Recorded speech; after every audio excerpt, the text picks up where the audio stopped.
This is Paul McGann, and you're listening to the Fiveish Fangirls podcast.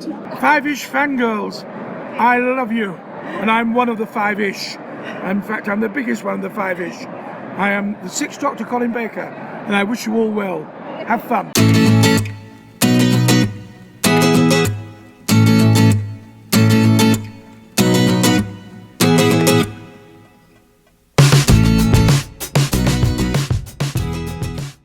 The tangents as we continue all the way to episode number 26 of the Fiveish Fangirls podcast. I'm offering you a life of mystery and misery, of loneliness and adventure. More than that, I'm offering you an opportunity to make a difference, to save the world every week, twice before Friday. Are you in? Welcome everyone to this week's episode of the Fiveish Fangirls podcast. Happy New Year, everyone! It is now 2015. We have reached the first episode of the new year, and we have got lots of fun stuff to talk about. So let's jump straight. Well, let's not jump straight into news. Let's jump straight. I lost my mojo. Side note: we were talking pre-show. I'm going to go off on a tangent here. My brain has been utterly confused on what day it is for like the last week. So that, and I'm slightly ill, so that's my excuse. An auspicious beginning to the new year, right? So with that, let's go around the virtual table and see who's joined us this week. This is Brittany in Popios. This is Chrissy coming to you from Salt Lake City. This is Holly from Wisconsin. This is Mitch in Kitchener, Ontario. And this is Rachel in Indianapolis, Indiana, although the jury's out on that one, I don't know. Physically, you're in Indianapolis. Mentally, you're elsewhere. Yeah, mentally, I'm on Mars or something, I don't know. So. Anyways, what year is it? Wait, where's my hoverboard? Where's Jaws 26? 19. 19. It's Jaws 19. Jaws 19. Well, Hey, there's apparently this project of trying to get 19 Jaws movie, even 19 homemade Jaws movies In the next 10 months? within the next 10 months, so that we have Jaws 19 by October 21st, 2015.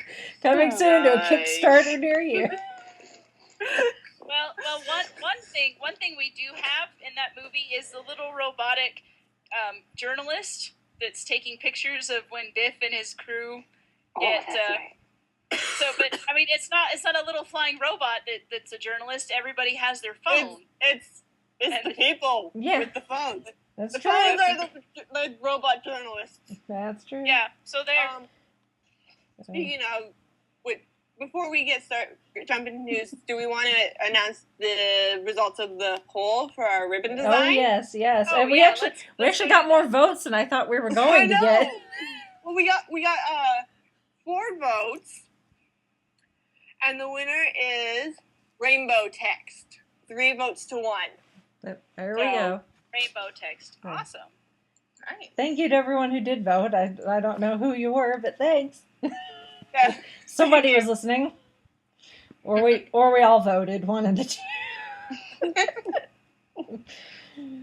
I actually didn't vote. I forgot. I didn't vote either. I was one of the did. Yeah. Okay, so we know who 2 of them were. Other 2 voters? If Good job, guys. Yeah, if it's any consolation, I probably would have voted for Rainbow anyway, so. But anyway. So when you get around to that. Yeah. So when you see Mitch at Galley, now you know what color ribbon you'll be getting. Get a rainbow ribbon. Get a rainbow ribbon from Mitch. So. Awesome. So one other thing, how did Marvel with Friends go? I had to miss because I was out of town and didn't have my DVD with me. So Yeah. It went. How was it? It went well. I was watching online and my stream went weird, so I had to figure out where we were, and I somehow got ahead of everybody. So I was okay, where are we? And then That's happened. When Keith said that they were at a point that I had already passed. I paused and like, tell me when they get to the point that I paused at. Yeah. Mm-hmm. So, and I think from then on, I was more or less with everyone else. Yeah. It was all good. It was all good. As long as you all get there in the end. And the fun thing with Marvel with Friends, as compared to, like, you know, Friday Night Who and Disney with Friends and all the other tweet-alongs we've done, is usually as soon as the credits start, we're like, okay, good night. This we actually get to, we have to stick around through the credits. Because we are just that nerdy. Yeah. Well, I was wondering. It's a Marvel movie. Well, I was wondering if people were going to stick around through the credits, and they're like, "Yep, Yep. yep." We're smart, we know. Yeah. Yep. Even Marvel movies that are Disney, like Big Hero 6, which I saw this week. Yep. And I was just telling the girls pre-show that the theater I went, the showing I went to was full of like little kids and little families. Moms and dads hustled those kids out as soon as the credits were rolling, and so to watch. So there were like maybe 4 of us in the theater watching the post credit sequence for that one, which you should really stay for if you go see Big Hero 6. Yeah. You should go see that movie and just it's awesome. Yeah. But yeah. Anyway, that's my short review of that. I just wanted to throw that out there. It's very similar to my review when I saw it. It was awesome. Stay for the end credits. So do not leave. Yeah. You did put up a good review on your blog though. So if you want to read that, it does contain some spoilers. So be forewarned. Well, yeah, I don't know how to review things without spoiling. So yeah, there are spoilers. Yeah. Although I try to steer clear of major plot points. Well, there was like one big thing in this movie that just really resonated with me. So that's what I write about. Yeah. Understandable. All right. Now we can jump. Now we can jump into news. Oh my.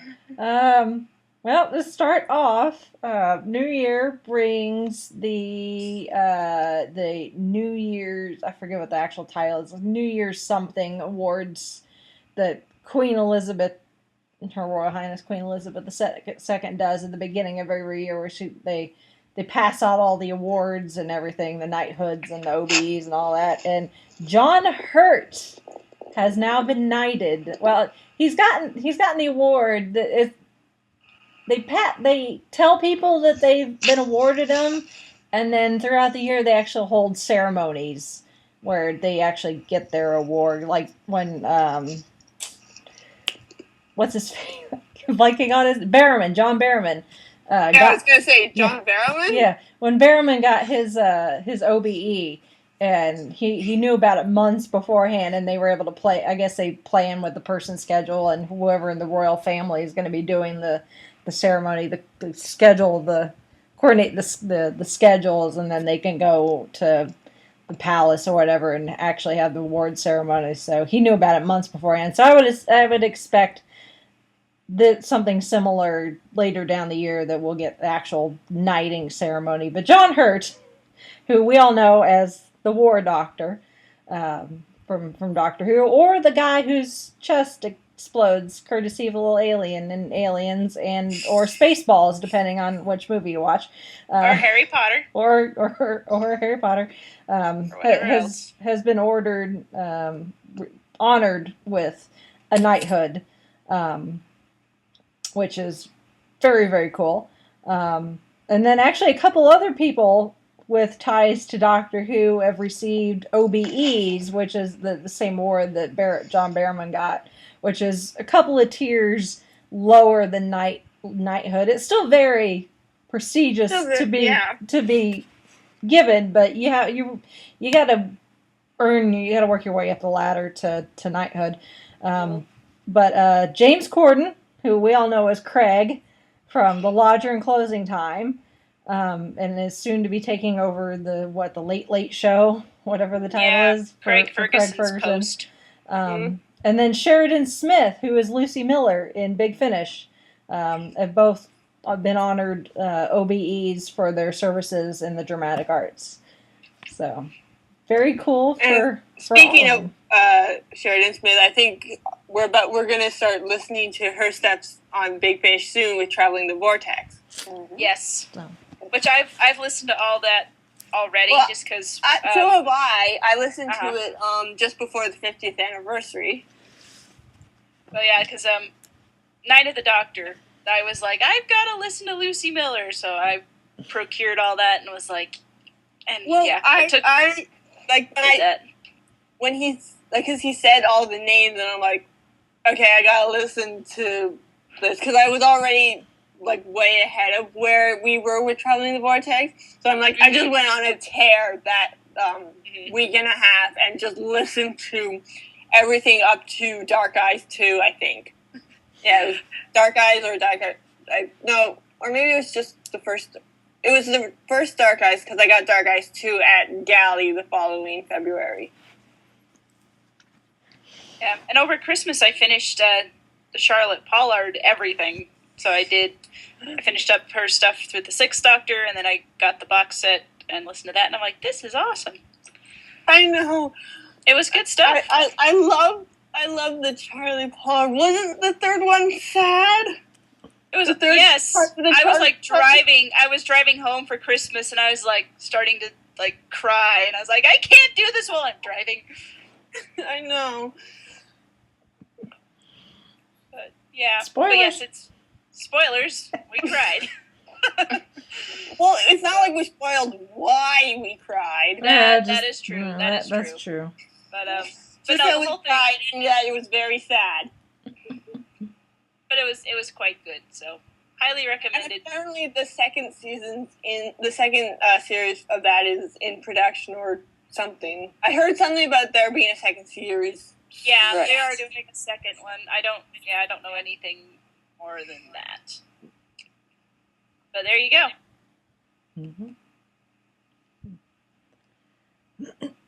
Excuse me. I'd like to apologize in advance that, like I said in my little thing at the beginning, I'm a little under the weather, so if you hear strange noises, I'll try to keep them to a minimum, but... Anyway, moving on. To some sad news. Christine Kavanaugh. Kavanaugh? Yeah. The voice of Chucky on Rugrats passed away. This was kind of a shock. Honestly. Yeah. She was quite young, only 51. Yeah. I think she also did the voice of Dexter from Dexter's She did the voice for a lot of things. She did Dexter. She was in Real Monsters. Girls? She was... I know she played something in Powerpuff Girls. It might have been... it wasn't Bubbles. Anyway, she was probably like a villain. She did a lot of male characters just because that was like she had this very distinct raspy voice that she could do. And she could do she was like Chucky, and she was Darkwing Duck, Gosling. Okay. That was her. That's what I'm trying to think who else she was. She was Babe the pig in the movie Babe. That was the other one. Yeah. So there was you just gotta go look her up, and you know if you watched any kind of animation in the 90s, you've heard her voice. I think she was in Animaniacs. I don't remember as who, but she's been retired from the business for several years and hasn't really done anything, but those of us that watched cartoons in the 90s pretty much knew her voice, even if we didn't know the names. All five of us. Yeah.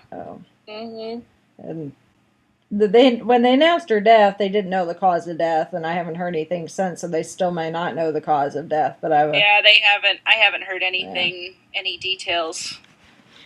But it's just unfortunate. Yeah.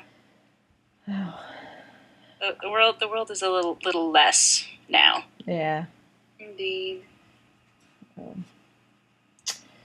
Not to completely change the topic, but changing the topic.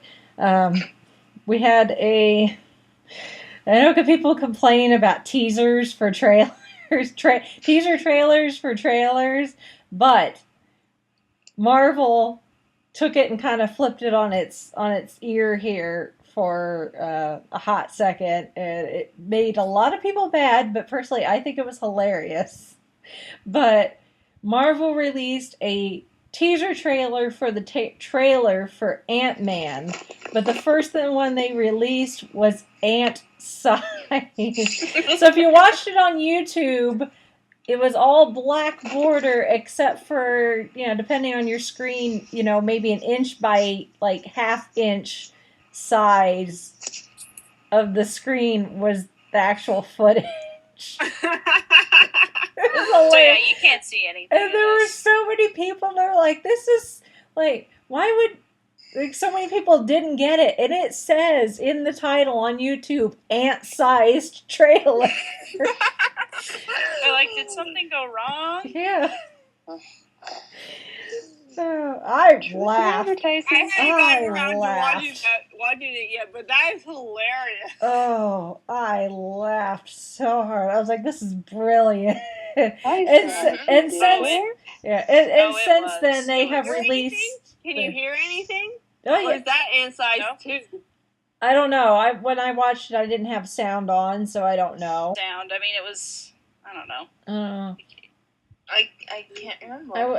I would think if they wanted to go full out that the audio would be ant-sized as well, but they've since released the human-sized trailer, which is the exact same thing. It's only like 26 seconds long. So the teaser for the trailer it's a teaser, but you can actually see the images and there is some audio that you can actually hear. But we're getting the full trailer during the premiere of Agent Carter on Tuesday, as of when we're recording this, so January 6th. So, but that was hilarious, brilliant, absolutely brilliant. Indeed, it really was. Yeah. So, Marvel knows how to do their marketing. They do. They are quite good at that. Yeah, absolutely. Yeah. And speaking of Marvel. Yes, there's going to be a road cut of X-Men Days of Future Past is going to be released. Sorry. In June of last year, it was revealed that Anna Paquin.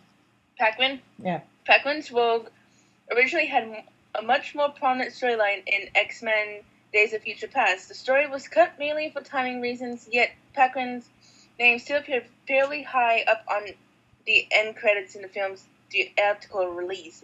Sorry, my throat was weird. There was some talk of releasing a road cut of the movie with Rogue's storyline restored, but neither the DVD nor the Blu-ray version of the movie included the excised footage. However, Fox Home Entertainment Executive Vice President of Marketing Communications James Finn has responded to queries on Twitter regarding the road cut of Days of Future Past, confirming that there will be a such cut released this year. No dates have been confirmed for the release, but the road cut is confirmed to be hitting digital HD on the same day as the Blu-ray release. No clue yet what the distinct extras are for the new cut of the film, but clearly fans will have a lot to explore in the new cut. Sorry, I couldn't read for a second. I'm having trouble reading. I'm intrigued because I've always liked Rogue, so... Yeah, there were a lot of people that were like really big Rogue fans, and I know nothing about X-Men other than what I've seen in the movies, because like I've said, I'm not really in the comic books that much, but there were people that were just really ticked off that Rogue wasn't in the movie very much, because I guess, I don't know the ins and outs of it, but people wanted more of her, so I guess they'll be happy with this. Well, I've only ever seen the first one in completion, but from what I understand, that Rogue's character is important, especially her relationship with Wolverine. Mm-hmm. So, Actually, I could be wrong, but I remember in the comic books, it was actually, she was like the main person in this storyline in the comics, I think. I could be totally wrong. I think it was Kitty Pryde. She was the one that the Ellen Page plays in the movie. So she's there. She's the one that sends Wolverine back in time, but it's in the comics it's Kitty Pryde who actually goes back in time. But that's Wolverine right. in the movies, because they really haven't done a whole lot with Kitty's character, I guess. Right. I don't know. I don't know what the reasoning behind that is. Just Wolverine is the more recognizable character. Yes. Which kind of makes me sad because I watched X-Men Evolutions when I was in like middle school when it was on Kids WB back in the day, and that I really liked that version of Kitty Pryde. I don't know the movie version of Kitty Pryde at all, so I would like them to explore more of her in the movies, but I realize movies and TV shows are very different things, so you can only do so much, I guess. Mm-hmm. If that's their reasoning. Anyway. Or maybe Fox can get their act together and do an X-Men TV show. Heck, I don't know. Yeah. We're just spitballing here. Yeah. Ask my husband, he's the X-Men expert. Yeah. So anyway. Moving on to our next bit of news, we have some premiere dates for most of our spring TV shows in 2015. Notables include Gotham on January 5th, Agent Carter on January 6th, Glee January 9th, The Flash January 20th, Arrow January 21st, Parks and Rec on January 13th, Once Upon a Time March 1st, Agents of S.H.I.E.L.D. on March 3rd, Outlander on April 4th, and Orphan Black on April 18th. And the link to that will be in the show notes. And actually, that list doesn't have the Arrow or Flash. I got those dates off of Wikipedia. Okay. So. Yeah. Well, I found this list earlier today because I was compiling my when are all my shows on or when they're going to be back. I was making my list. Yeah. And I found this one. I'm like, oh hey, everything's comprehensive. I'm like, wait a second, no, it's not. They missed it. The Flash and Arrow, but I guess follow their Facebook pages. They'll tell you when they're on. Yeah. And I think Sleepy Hollow comes back this week too. It comes back Monday. I have. Okay. Yeah, because I've been seeing things like, here's this new character that's coming in, and are you ready? It's almost here, and I'm like, oh, we're getting ready. Okay, we're coming back from Christmas. We're good. Yeah. On my list, Sleepy Hollow, January 5th. All right. Okay. So set your DVR or set your Hulu or however it is you do that.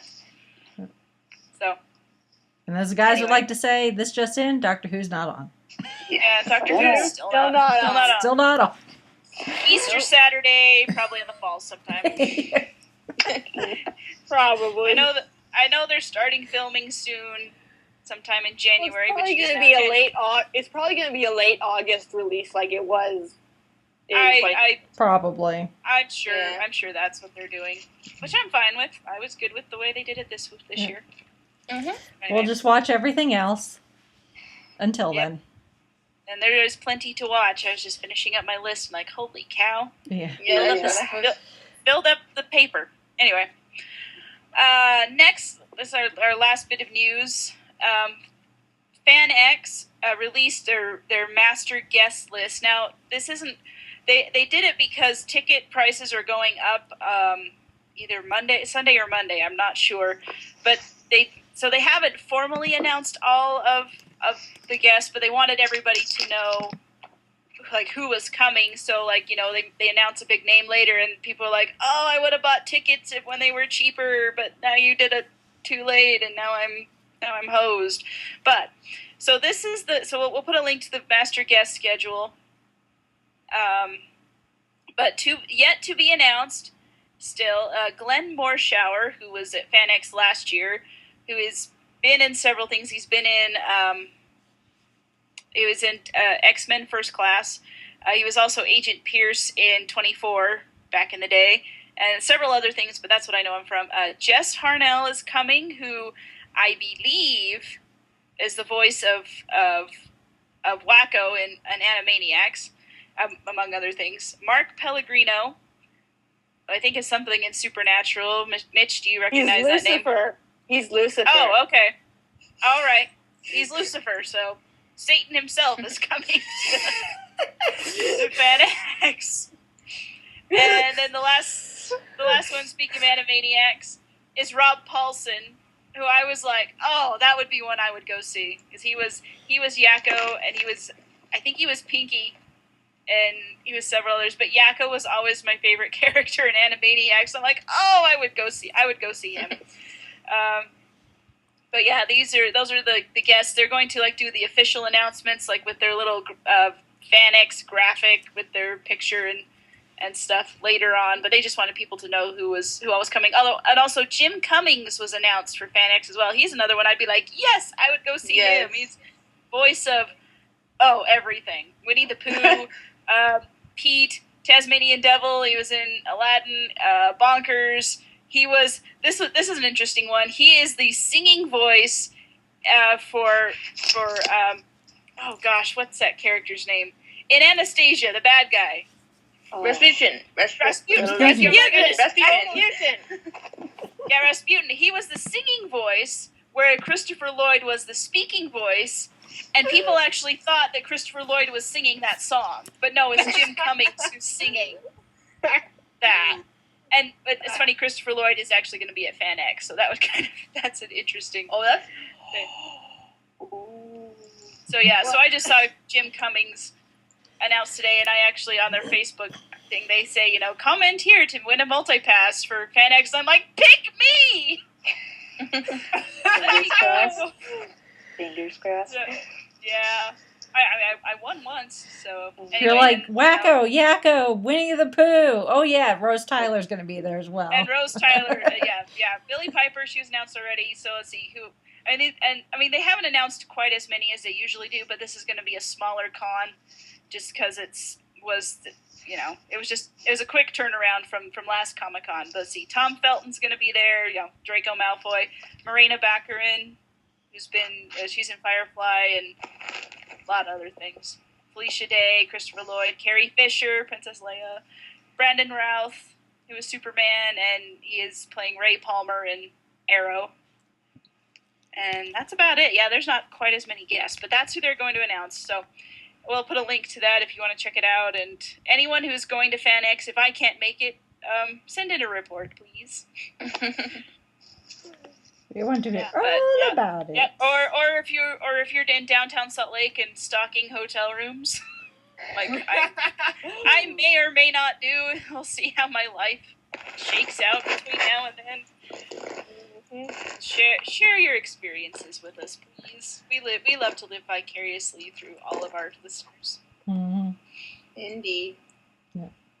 And then one final announcement. Not this. Well.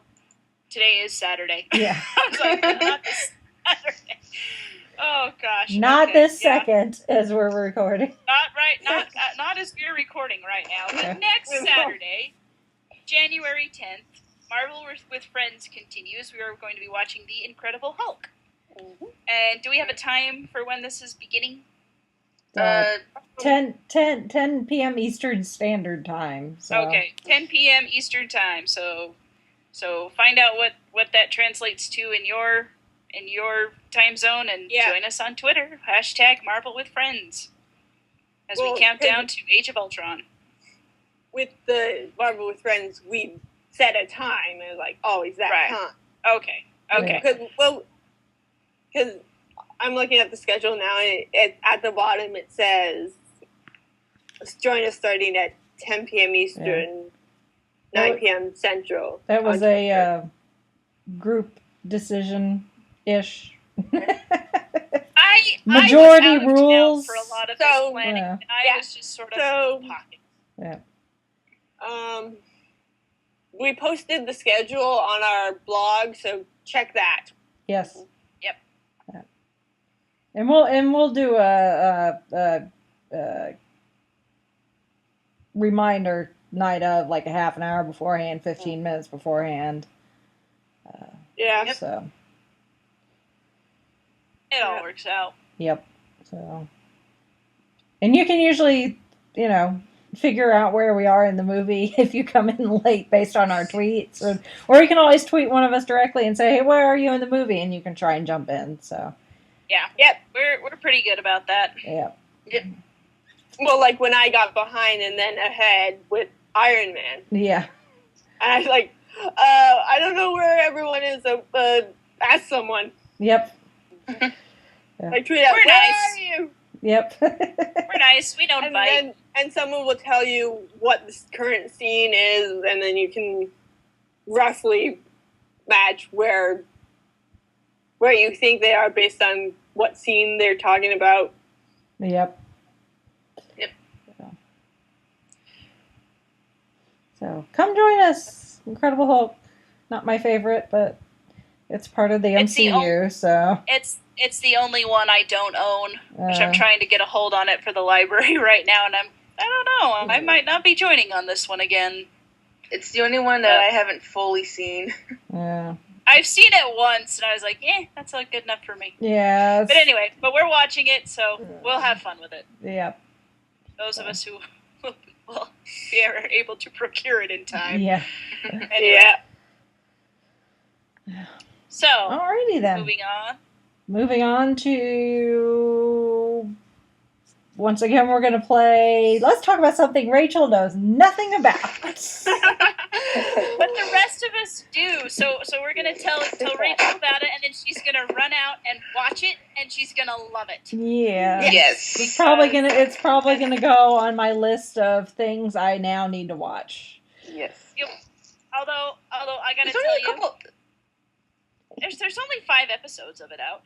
Right. If you don't know what we're talking about The Librarians, which is a new show on TNT, which is a spin-off of 3 direct-to-TV movies starring Noah Wyle as the librarian, which I am working on watching.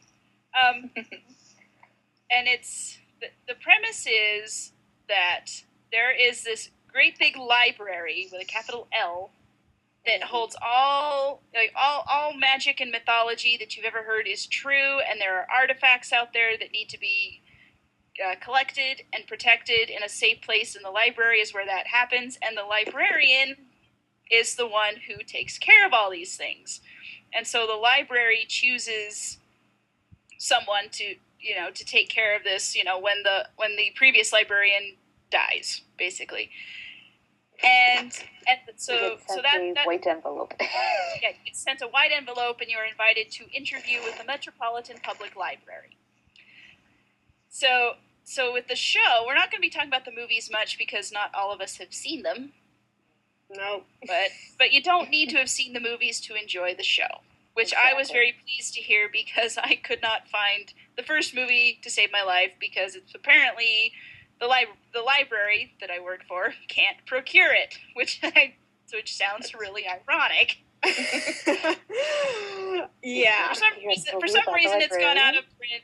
Yeah. For some reason it's gone out of print from our vendors. I don't know. So, but it is available on Amazon to rent instant video streaming. It's not on Netflix or anything. I checked, and I was really bummed out. I believe it's available on iTunes, all 3 of them, to rent or to purchase. Yeah.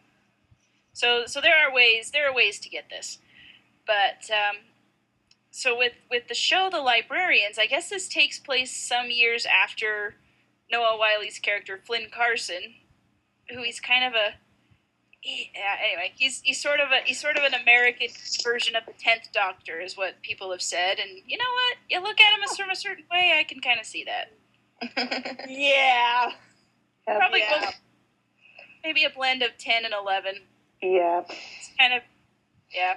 Well, with the most recent episode with the conclave where he just comes in and starts doing, and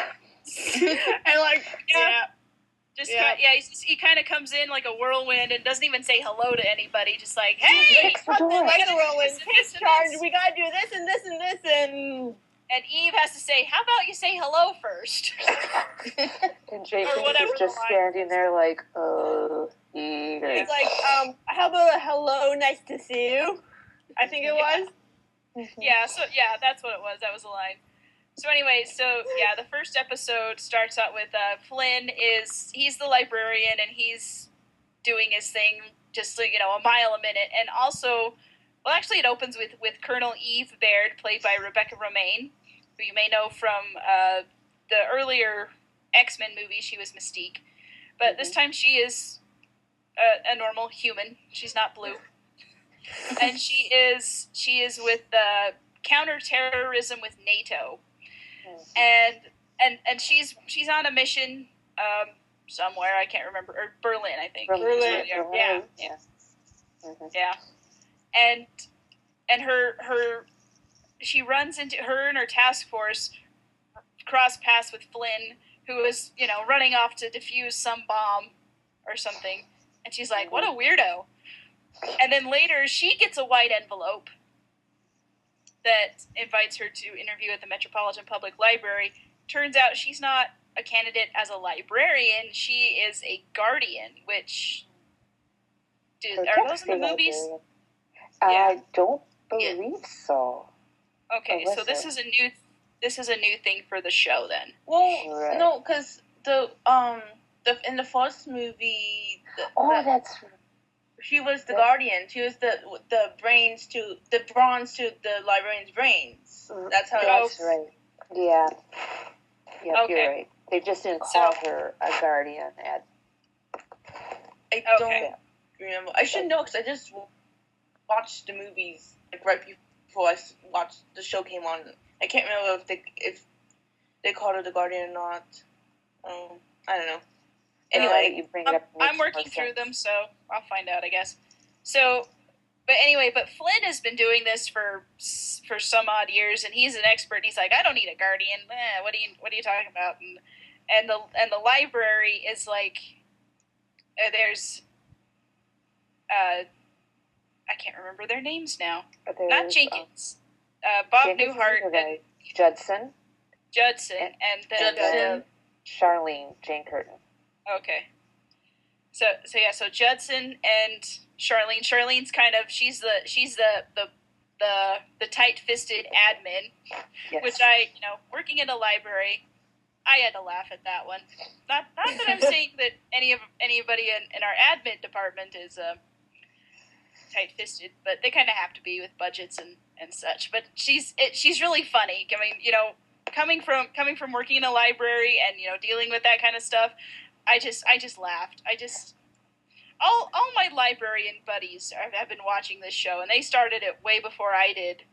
And I was like, "What is the show like? Is this really that good, or is it like making fun of?" Because the librarian profession is easy to make fun of. Frumpy old lady who says "shush" all the time. But this show actually kind of makes it cool, which I appreciate personally. So Judson and Charlene are kind of trying to Sweet talk Flynn into keeping bored. Yeah, they're trying to convince Flynn that he does need a guardian, even though he has done fine without one for so long. And there's only so much sword training you can do with Excalibur. Oh yes, Excalibur. Oh my gosh, I've never fallen in love with a sword so quickly. he's like, I mean, he's like he's chosen Flynn as his master buddy, whatever, and they just have a really good relationship.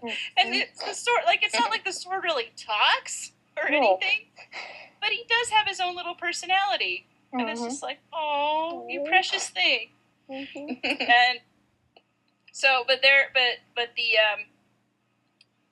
the Serpent Brotherhood? They're kind of the anti-librarians. They're the ones they want to take all these artifacts and they want to use them for their own gain and to conquer the world, and they've been acting up more they've been attacking potential librarians, candidates who people who for whatever reason, didn't get the librarian job, or they just didn't show up for the interview or whatever. They've been attacking and killing them.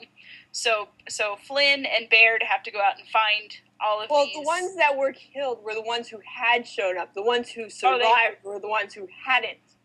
That's what I said. Yep. You're right.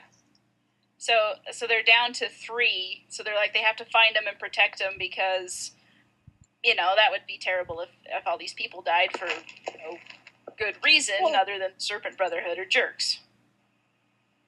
What were you going to say, Mitch? Well, because if these 3 die and then Flynn's killed, there's no one who would be qualified to take the position. There would be no librarian if all 4 people, who could be, are dead.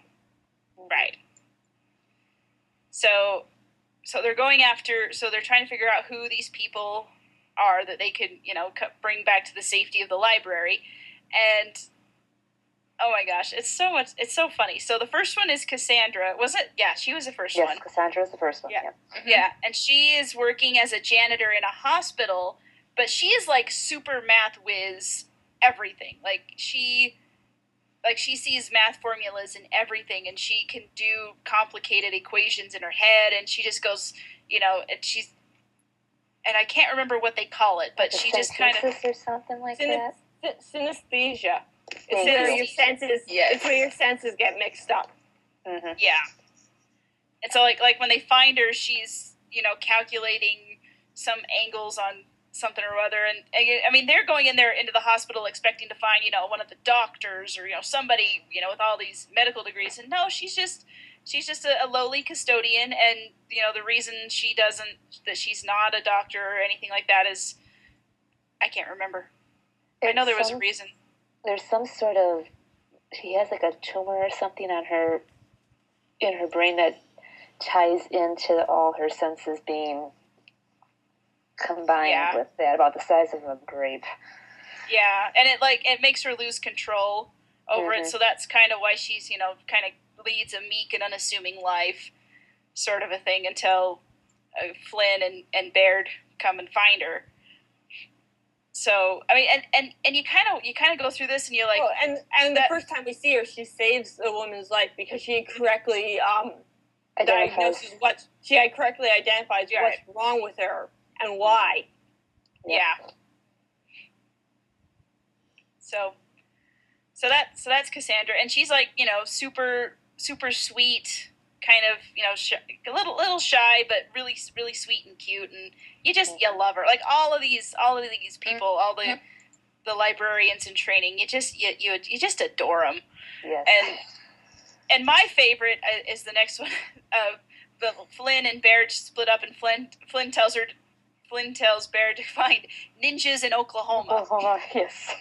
And I'm just like, okay, what's this going to be? So then it cuts to this, smoky old bar, where all the roughnecks off the oil rig are coming in after a day being, and we meet Jake Stone, who's played by Christian Kane, who apparently I've had leverage on my Hulu queue for a long time. I need to watch. Oh, you're gonna love it. And now that I realize who Elliot Spencer is, I'm like, yes, I need to watch this show. Mm-hmm. But oh yes. So there's this guy that Baird goes in and is looking for ninjas, and it's the Serpent Brotherhood. They found Jake, and they are attacking him, and they find out that Jake Stone is the one that Baird's looking for, and he's like an art history expert. But he's written all these papers and gotten, PhDs under an assumed name, but he's stayed, he's kind of stayed true to his rural roots. And he's working on an oil rig because he doesn't think, his friends and family will accept him being, this super intelligent, about art and architecture and art history. And I'm looking at him and I'm just like, I need to marry you.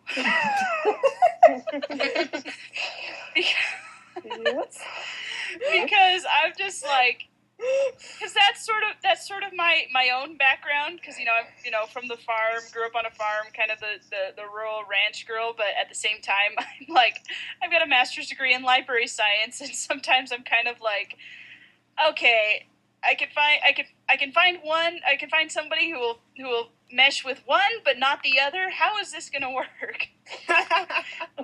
Anyway, those are my own personal insecurities. But this is why I love Jake Stone, because I'm like, I get him. I understand what this guy is all about, and he's like, he's so Southern charm, and one of the good old boys from back home. But he's really. But then he'll start talking about like Ming Dynasty ancient pieces of sculptures or different things like that, and I'm just like, I love you.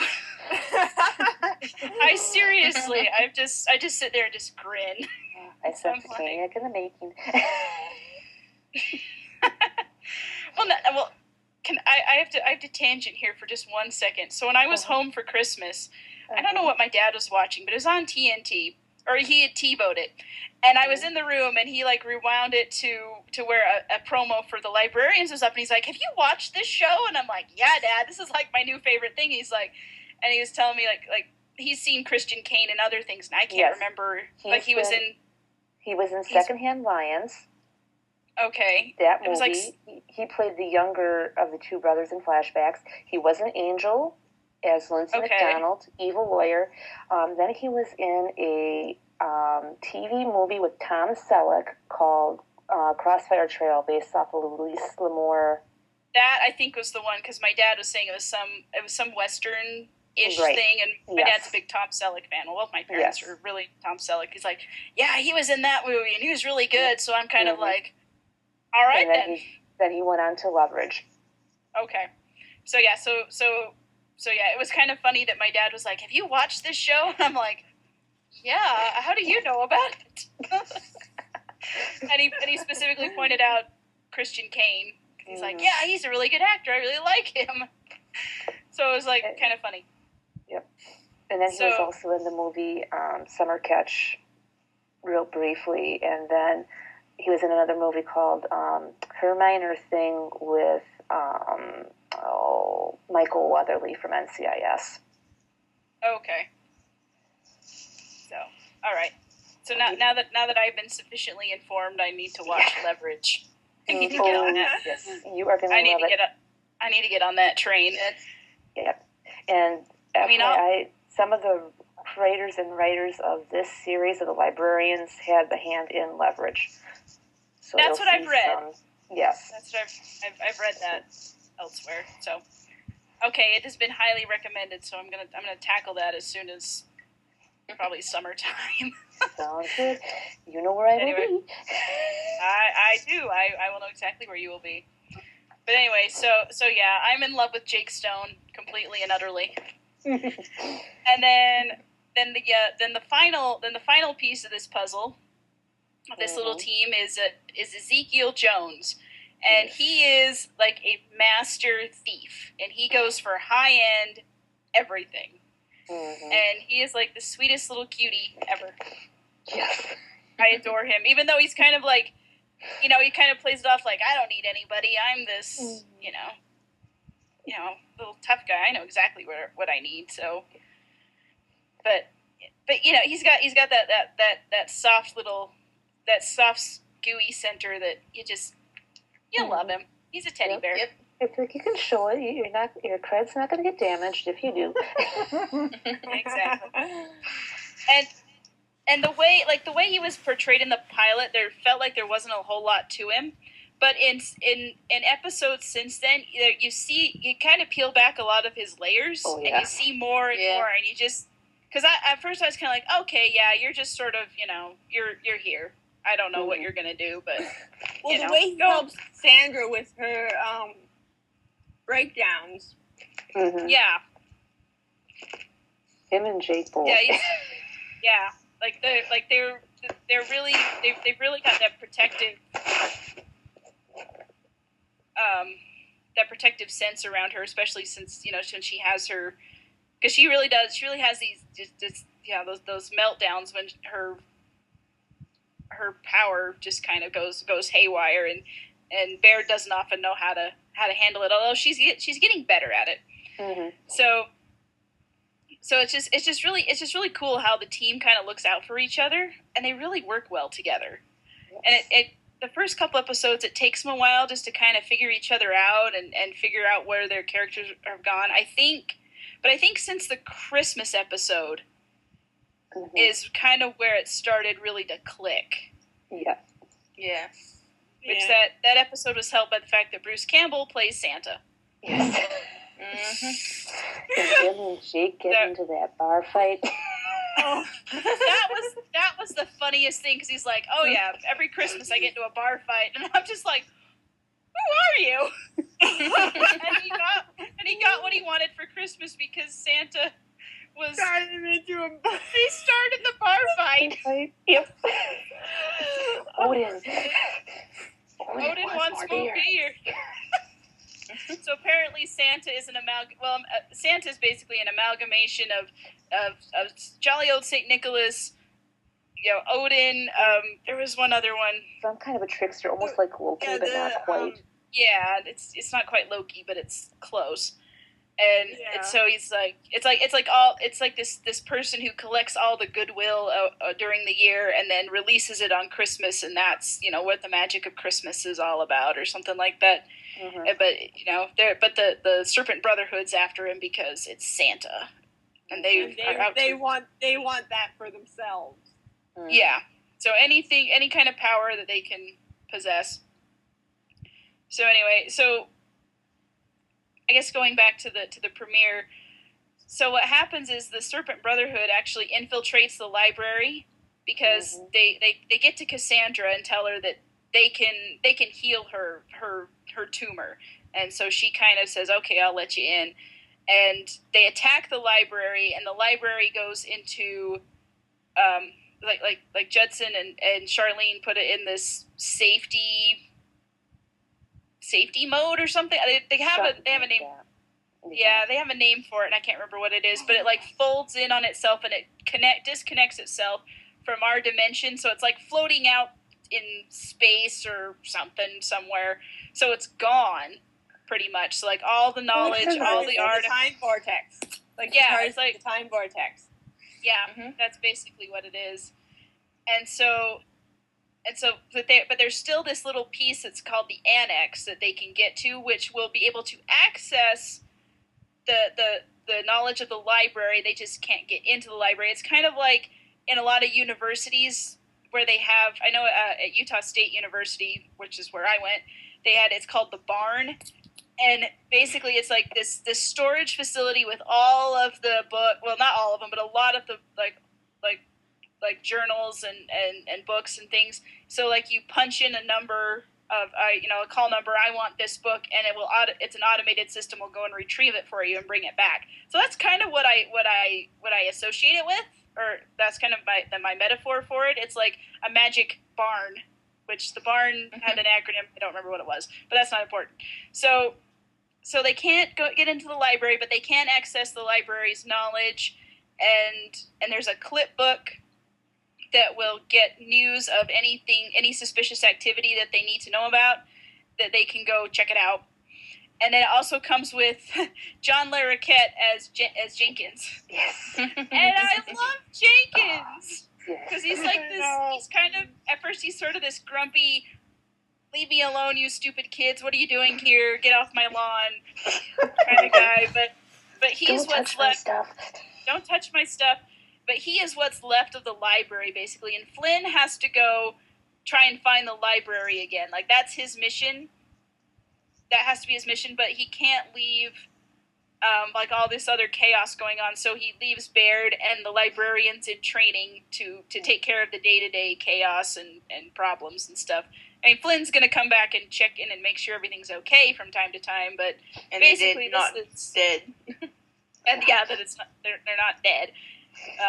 But basically, it's Baird and the Scoobies that are in charge of day-to-day operations and making sure that the world doesn't die. And Jenkins could be kind of considered the Giles of the group. Yes. Yeah. Yeah. I understand that reference now.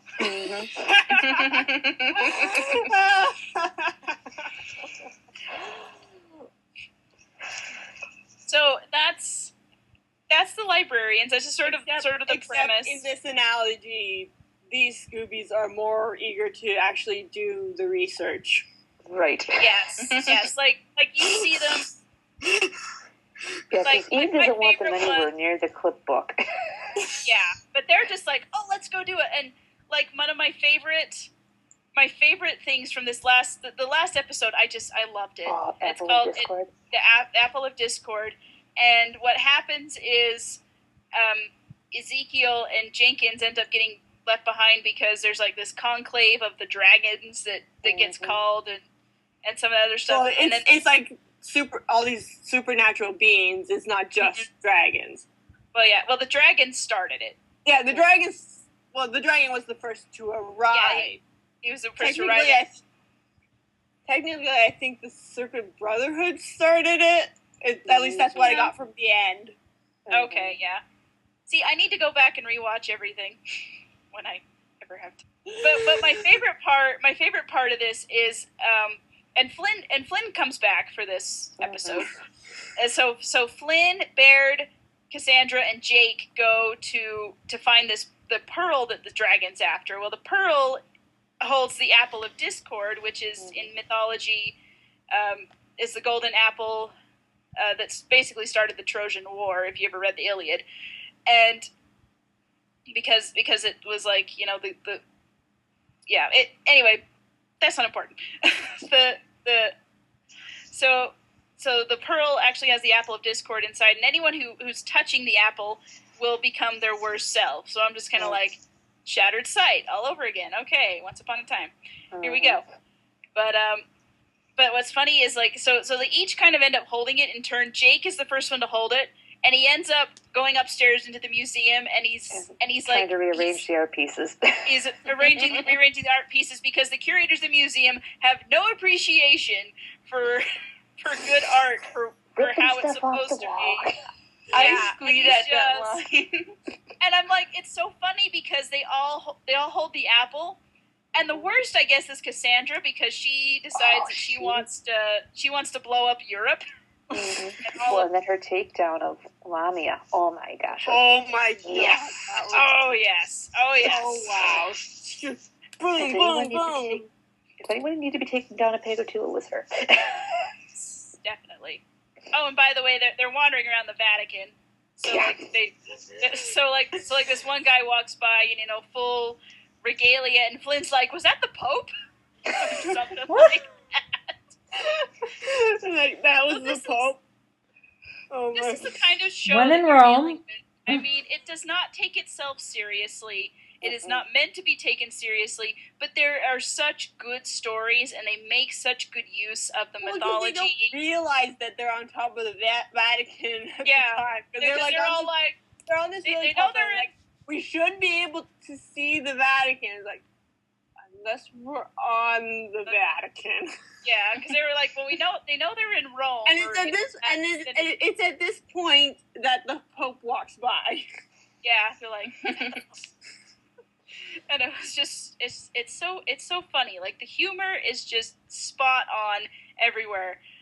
But I mean, and it has its serious moments too. Like there's a moment in the premiere where there's a lot of them, like where Flynn, well, Excalibur basically dies, and like I said, I've never felt so much for a sword in my life. Yeah. Mm-hmm. But he gets cut off from the magic, or he's forced to do bad things by the Serpent Brotherhood, and so in order to stop him, they have to cut him off from the magic, and it's like really sad. And Flynn's like losing his best friend, and I'm just like, I'm so sorry. I get emotionally attached to a sword. I know. I'm just like, come back, puppy. Exactly. That's exactly what it is. Mm-hmm. But yeah, so there's good drama there. I mean, it's not real heavy or real scary. I mean, there's scary moments, or but they're kind of tongue in cheek. Like when they had the Minotaur after him, and it takes human form, and it looks like a biker, basically, like black leather clad tough biker, and he's got a nose ring pierced between his nostrils, and it's like, if the Minotaur became human, that's what it would look like. And exactly. Brittany and I were kind of talking about this the night that it aired. We were kind of getting feelings of what was it, the Time Museum for Doctor Who? Yeah, Space Museum. Or Space Museum, because Cassandra was kind of wearing a sweater. It's like, oh, is she going to have to start unraveling to find her way, way out? Yeah, and they had like the ball of twine that was actually used in the myth to help them find their way out, and that's like the third episode, because the premiere was 2 episodes long. But it's basically the second story, and that's when Baird is like, she's still very skeptical and very not believing in magic still, even though she doesn't want to let the librarians in training out because they're still training. They're still training, but at the same time, it's like, well, how are they going to get training? How are they going to become full-fledged librarians if you don't let them do things? Right. So she's very protective of them. She doesn't want them, wandering out there where there's danger. And, she's military, and she's seen some stuff. So, and the librarians in training, they're very much, oh my gosh, we're going to Rome and we're going to see the Vatican, or we're going to go here and see all this really cool stuff, and it's like a field trip for them. But then they're going to get run over by a Minotaur in black leather.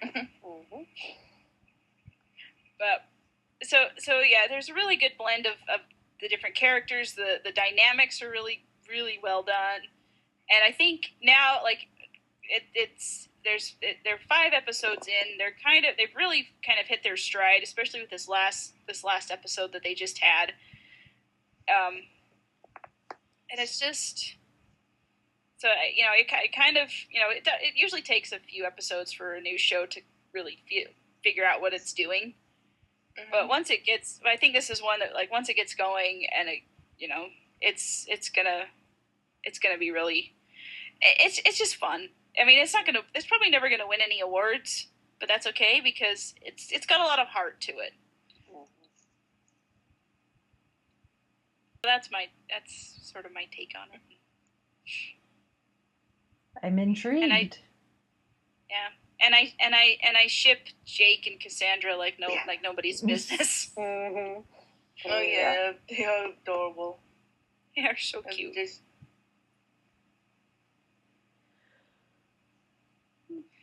And tomorrow's episode looks interesting.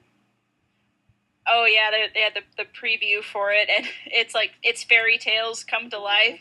And I got on Tumblr and I said, "Show, you get me. You get me." So I'm like, gee, I wonder where that. Well, that idea could have come from anywhere. It's not particularly a new idea, but yeah, but our brains automatically go to that's where my mind typically goes to. That's like soon as I realized what was happening, I'm like, ooh, it's gonna be cool. Yeah. So yeah, I've seen it compared to Doctor Who. It's a lighter version of Doctor Who if it was made in America. I've seen it compared to Buffy the Vampire Slayer. I've heard it compared to Warehouse 13, which I've never seen, but I guess if you've seen Warehouse 13, you probably know what I'm talking about. I kind of caught like one episode, and I can kind of see, because there's a great big, kind of like a library / storage area where stuff is stored. I compare the movies more than the show. I compare them to like a more silly Indiana Jones. Mm-hmm. Yeah, I definitely see that. And I was thinking the other day, because when I was in grad school, one of my earliest classes, we had to watch a movie, and our professor gave us a list of movies. I had to watch a movie that featured a librarian. And I wonder if this one was actually on it. I watched The Mummy because that's what I had. We had to watch a movie and talk about how librarianship factored into the story of that movie, or the plot, and that kind of thing. And I'm like, I wonder if, I'm pretty sure these movies are probably on the list. Well, the first one came out in 2004. Yeah. And So I was in grad school in 2010. So 10, 11. So yeah, I would have had time to do that. Yeah. In fact, back a couple years ago when I was starting working at the library, and I was working just as a circulation clerk, I came across some of the DVDs, and it was called The Librarian, The Quest for the Spear, or the different movies, and I'm like, okay, is this just making fun of librarians? Like, what is this? Like, I didn't even think about it. And then when this show started, I'm like, I want to watch that. But now that copy of the DVD has since been weeded out of the system, and so we don't own it. Our system doesn't own it anymore. The city system owns it, but they only have one copy, and it's like on hold a mile long because now everybody wants to watch it. My library has it, but I live a little too far for you to get it. Yeah, well, you watch it and enjoy it. So I kind of hope that now that they have the show going, that TNT will re-release those movies, or at least maybe put them on TV so we can see them. I would imagine because they my cable company, they had all three movies on demand like the week really? before. Yeah. But yeah, like I said, they are on Amazon, they are on iTunes. They need to get with the program with Netflix though. Anyway, it's fun, it's quirky, it's cute. It's just you just enjoy it. It's brain candy. Yes. That's all. A nice way to end the weekend. It's on Sundays. It fills in that once upon a time size hole that's been left. Yeah. What me anyway. What channel is it on? It's on TNT. Okay. So whatever actual channel number it is in your neighborhood. Right. Yeah. Find out what it is. Check your local listings. Yes. as they say. Yeah. And it's also streaming on TNT's website, I believe. I don't know if it still is, but the first episode was free on iTunes. I don't know if it still is. Yeah, I got the first episode. Now it's only the first half of the premiere because it was like Correct. a 2-episode premiere. Because Yeah. I got it, I downloaded it, I was watching it. I'm like, you can't end it there. It ends on a really bad cliffhanger, and I'm like, yeah. So then I was like, screw this, I got to go find the rest of this thing, and I did. So and you can get the show on Amazon Prime as well. And some of the episodes do have extended cuts. Oh, I didn't know that. Yeah. Now I do. Because I broke down, I got a gift card for Christmas, and I bought the season pass, and there's a few episodes that are extended. Yeah, I think on 20 it says the extended version or something like that. There was no extended scenes for the Santa Claus episode or last week's episode. Okay. So some of them do have extended. Yeah, I do know there are a lot of like little behind the scenes clips. I think I got on YouTube or something because I was making a new Pinterest board for the Librarians, and there were some links there. I haven't got to watch the clips. I just saw that they existed. So I think it was like promo stuff leading up to the premiere of it. So, and I know there's 10 episodes, and I think Holly, you were saying you saw a list of all the titles. Yes. And I did see a synopsis for the season finale. Okay. Can I find it now? No. Okay. This coming Sunday's episode is "And the Fables of Doom." Episode 7 is "The Librarians and the Rule of 3." Episode 8 is "Librarians and the Heart of Darkness." Episode 9 is "Librarians in the City of Light." And then the last episode is "Librarians in the Loom of Fate." So, interesting. So watch this, and hopefully they get picked up for a second season, because I want to see more. Fingers crossed. I'm really hoping. I know. Ratings have been good from what I've been hearing. Yeah. Good. Yeah. And like I've been sitting here, like every time I finish an episode, I'm like, I want to watch the next one. Oh, it's not out yet. I gotta wait a week. I know, so I'm sitting here going, like, at least with some of my other shows, I can go back and like, oh, I'll watch what was last season. And no. Can't do that. Well, this one you have 3 movies, so. That's true, and I am going back, but, I mean, it's kind of, like, I started the first movie, I have it paused right now, but it's like, okay, I love Flynn Carson, you know, he's great, he's wonderful, but I'm like, and I'm missing my Scoobies. Mm-hmm. Oh, yeah. But, you know, it's all that same world, so it's all good.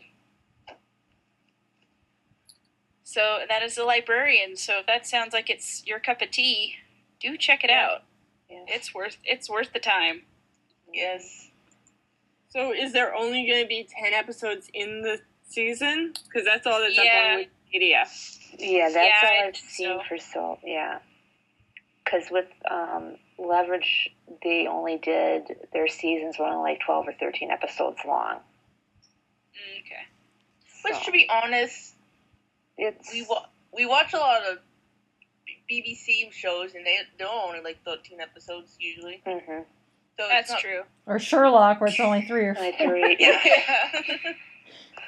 Granted, they're feature length, but that's beside the point. We have to wait years. It is like, I think it's like 2 years between. Yeah, something like that. God love you, Sherlock fandom. I don't know how you all do. That's why I don't watch it anymore. Yeah. Well, that and the problematic aspects. Yeah.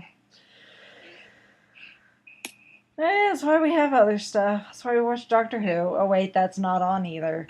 Well, I've been catching up on Star Trek Next Gen because, well, I watched every episode of Doctor Who, including reconstruction of all the missing, in time for their 50th. Yeah. So now I'm thinking maybe I should get caught up on Star Trek in time for their 50th, which is next year. Which is next September. So that's why. That's why Did they ever get a director for that movie? At the moment. Not that I heard. I think they did, but we'll see if they stick around. We'll see. That's why I made like several episodes of Next Gen. I'm still voting for Sean. I've also done the first season of Next Gen. Oh. That reminds me, Jonathan Frakes is actually directing the season finale of Librarians. Oh, cool. That's what I remember from the synopsis. Serendipity. Yep. Didn't he directed the Christmas one, right? Or was I believe so. Yes. Yeah. And And I he's think also the movie. He directed the Christmas one. He's up for number 6 and the finale. Yeah. Okay. And he I just remember seeing that synopsis. I'm like, oh, it's Jonathan Frakes directing, which number 1. And he has directed some episodes of Leverage, and in one of the episodes of Leverage, he does make a cameo appearance. So maybe he'll make it. So maybe he'll make a cameo in the Librarians. You never know. Keep your eyes peeled. That'd be neat. Yeah. That would be awesome.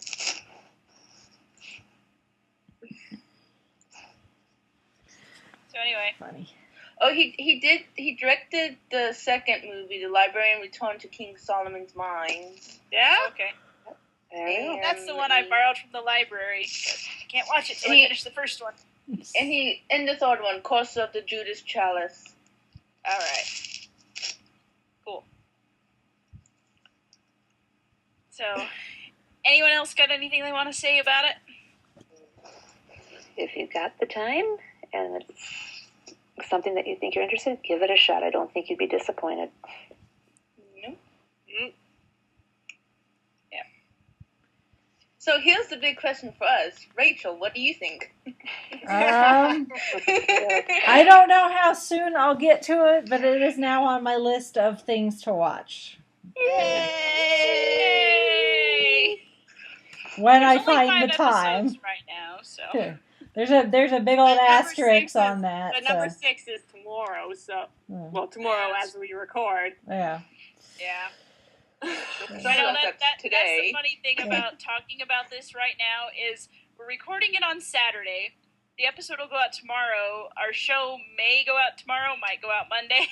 So So yeah, disclaimer: we've only seen up to the apple of discord. So this may be out. This may be out of. Well, if we'd held off till Sunday to record, we could have watched it. Maybe if we'd done a quick turnaround. Yeah. Yeah, but it would have been like super quick because it airs not real late, but it's an evening. It's a prime time show. Yeah. 8 o'clock.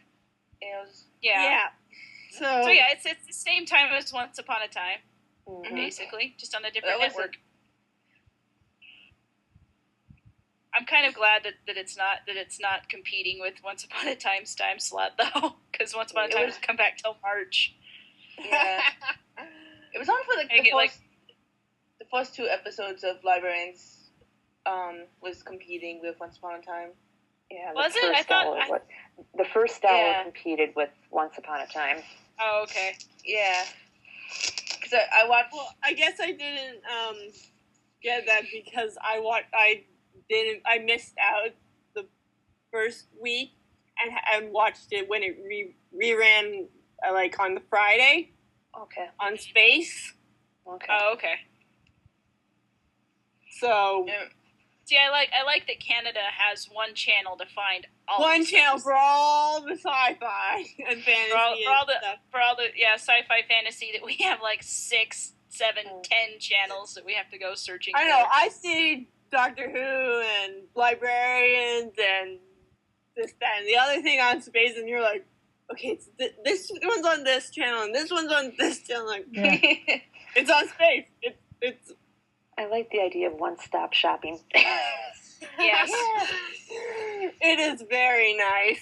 Although, when I was catching up on the Librarians, before Christmas, Space was running a Doctor Who marathon, and they interrupted the marathon for the Librarians. Way to go, Space.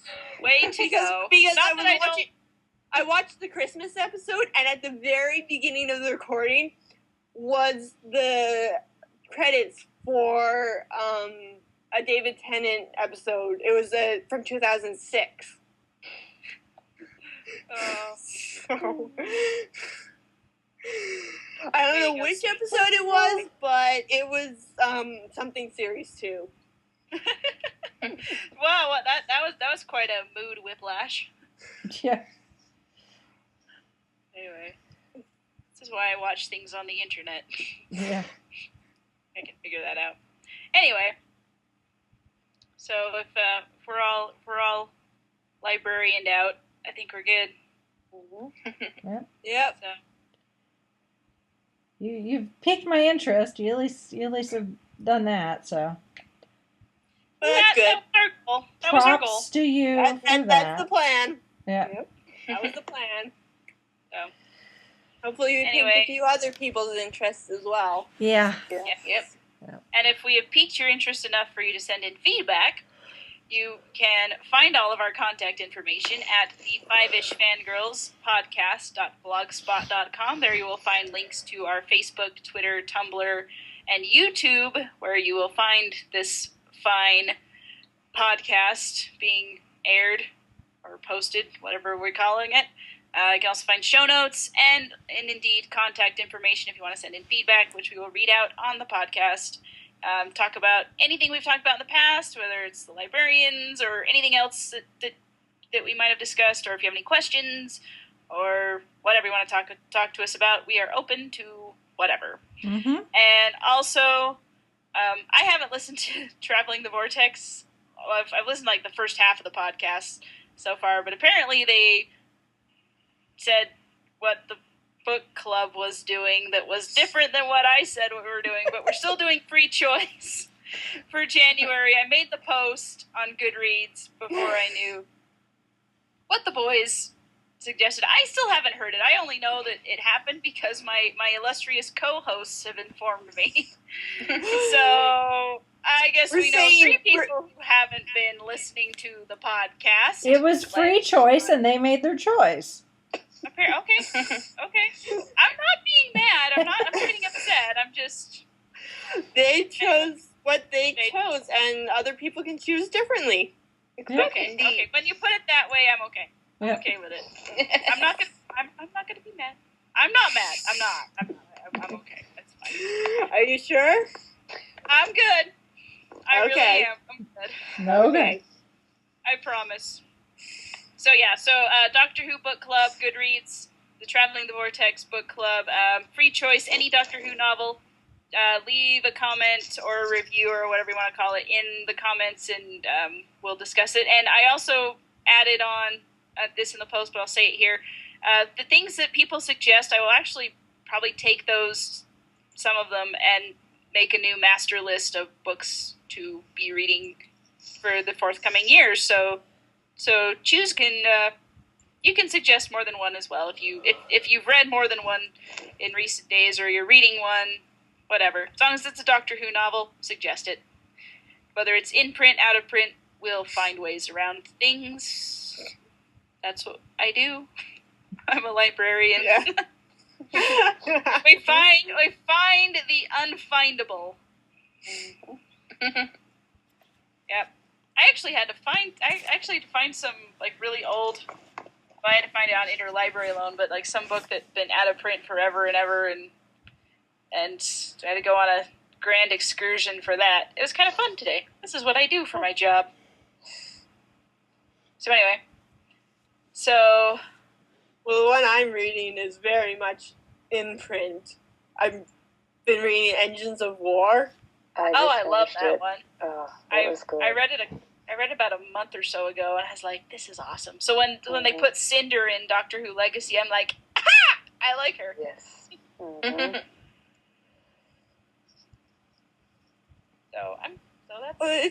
It's kind of backwards for me, because I got her to drop, and then I started reading Engines of War. So it's like, hey, you know what? Whatever. Hey, I know this. I know her. She's. Yep. I know. I haven't really played with her. I should probably play with her. Now I want to go back and reread the book, and have that image of her in my mind that I've played with in Legacy. Because I have a bunch of characters that I've dropped recently. They're all at level 1. Yeah. Yeah, I have a lot of those too. Yeah. I looked down, I'm like, I need to get these leveled up. Yeah. Yeah. Yeah. Get more of my people. If any of our I have 19 characters that I've dropped that are still at level 1. Yeah. If any of our listeners, I feel terrible. I should probably make teams out of these people and go back to the beginning of chapter 1 and just go through it. This is what I've been doing, is I have my level 40 and up team, but then I switch in and put one level 1 character and play a harder level, because then they level up to 8, 9, 10 level. Yeah, and you'll get enough experience. I sometimes do that. It's awesome because you have this stacked team, this one level 1 person. Yeah. And then you go and you play a level, and then you watch the bar fill up. And it just goes up and up and up. And fill up. And up. And up. Yep. And that's what mine does. And it's it's cool because it's fun to watch when it does that. Oh yeah. And it's cool because you can use their special ability, and it doesn't matter what level they're at. The special ability does exactly what it's going to do. So you can kind of play around and see which ones you like to use with different combinations and stuff like that. So it lets you try out their abilities. Just kind of their special ability does get better as you add stars. That's true. But if they say change green gems to blue or something. I mean, although when you get up to level 40 plus, I leveled up River Song, she was changed blue gems to red. Now she's changed blue and green to red. Mm-hmm. Mm-hmm. So, anyway, love the level 40 stuff. Yeah. I need to get more on that. Yeah. Oh, I have a bunch of people I can upgrade. Some of my level 20s that I could upgrade. I'm gonna have to decide who I want to upgrade, because Yep. It uses I still up have- time fragments. I still have one more perk I need to unlock, and then if I need to get more stars. I'm still hoping I can. I still can't upgrade some of my level 4. Like, there are some of my level 40s that I need more time fragments to upgrade to 40 plus. But my fan area Strax, who I've been leveling up to play the main storyline, is at level 39. So he's almost, like, I'm working to get him to level 40 so that I can continue forward with the game.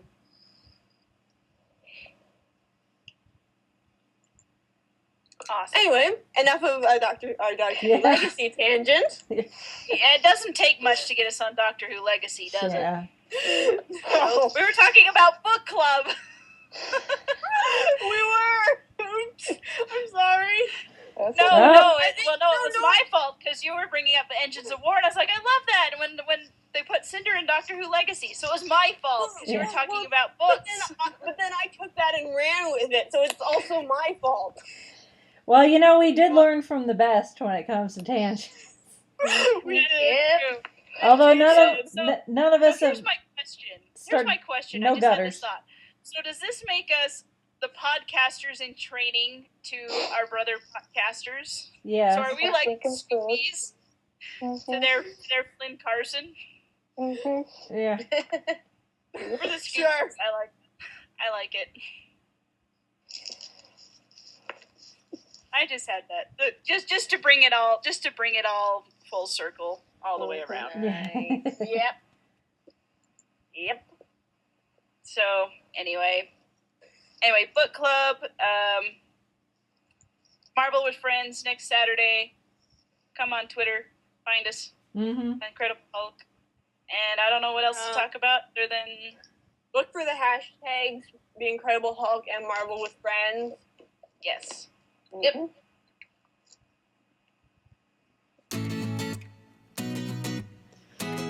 Alrighty. All right. Well, with that, I guess we'll sign off for this week. This is Brittany in Foothill saying goodnight. This is Christy in Salt Lake City saying good night. This is Sally from Wisconsin saying good evening. This is Mitch saying goodnight from Kitchener, Ontario. And this is Rachel from Indianapolis, Indiana.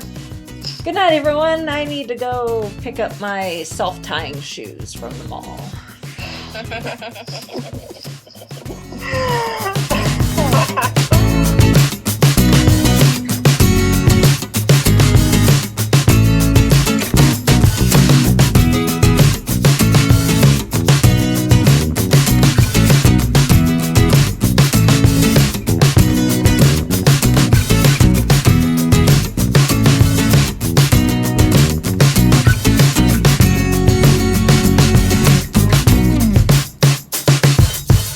You have been listening to the Fiveish Fangirls podcast.